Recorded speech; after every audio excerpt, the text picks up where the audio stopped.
Hi, I'm Tyson Franklin and welcome to this week's video. Before I get started, just remind people, if you're enjoying these videos, please click the subscribe button, click the bell icon as well, and therefore you'll be informed whenever a video is released.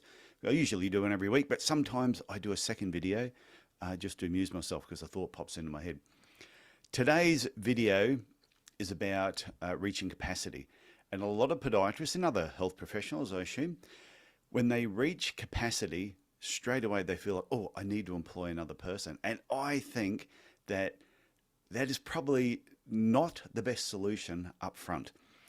As soon as you get to capacity, when all of a sudden your business is getting really busy and you're thinking, oh, I need to employ another person, before you do that, have a look at the clinic, have a look at the type of patients that are coming in and think, is your clinic full of the patients you really, really like to see, or are you just busy seeing anybody that's breathing?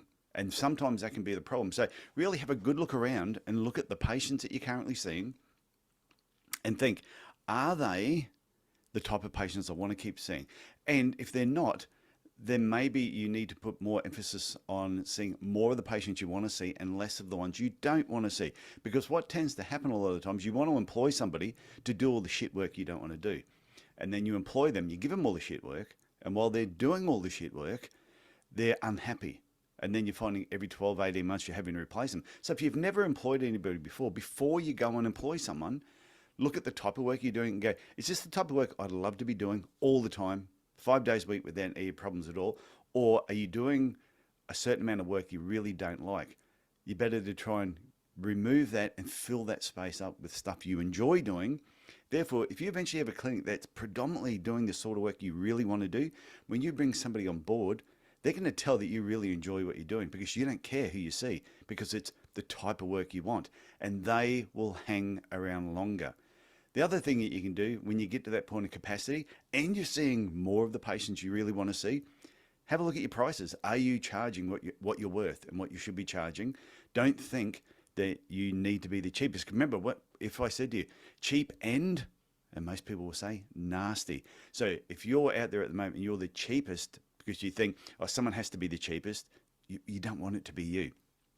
So going back to the original question they had, when you get to capacity, before you employ somebody else, really stop and think about it. Do I need to employ somebody else, or do I need to change the type of patients that I'm currently seeing and let some go and fill that gap in with more of the patients that I want to see?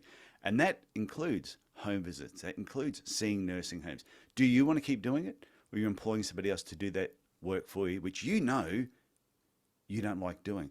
But there are people out there who build thriving businesses with nursing homes and home visits. So it's not that there's anything wrong with that model.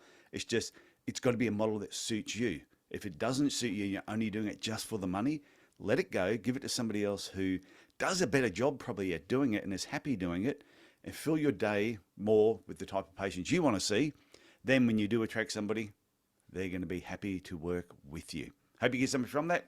Talk to you later. Bye.